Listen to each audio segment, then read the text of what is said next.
Most of it specializing in like learning how to use every gun they could possibly run into on the battlefield. German guns, French guns, British guns, all the tips and tricks, and John is soaking up all of it. When he's not training and he's not out drinking and gambling with the boys, John goes out into France and finds himself a nice French girlfriend because, well, his fiance is apparently cheating on him, and fair is fair. Doesn't really say much about his relationship at this point in time, but he does say that having a language barrier was kind of cool because for the first time in his life, he felt like he wasn't getting judged for his stutter. This goes on for a while, and eventually it's time to move on towards the front lines. And, he goes to say goodbye to the girlfriend, does the whole, I'm going to go win this war and come back for you thing. And in broken English, she responds, no, no, no, they never come back.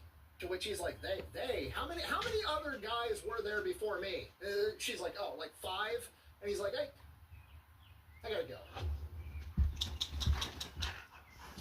So the gang and the rest of the 3rd Infantry Division make their way up to the front. They're near this town called Chateau Cherry, and this is where John starts going out on scouting and sniping missions. Sometimes he's by himself, sometimes he has another guy with him. It's mostly going out to observation posts, sniping at the enemy, getting intel, all the stuff that he was trained to do. Then one day he's back at HQ, so is Jesse. All the rest of the guys in the gang are probably out on missions. They call all the intel guys on hand into the tent and basically say, we got a dangerous mission. We need 5 volunteers. Chain of command thinks that the Germans are getting ready for some type of big offensive, and they want to be able to know for sure. And the best way they've come up with how to figure this out is to send 5 guys across the Marne River under the cover of night, infiltrate enemy territory, find an enemy soldier, kidnap his ass, bring him back in healthy enough condition that they can interrogate him and figure everything out. And Jesse is the first guy to raise his hand and volunteer, and as soon as John sees that, John immediately raises his hand too, like, if my boy's going, I'm going with him. They get 3 more volunteers, and then they're basically told, okay, go strip out of your uniforms, get dressed in this stuff. They give them all black clothing.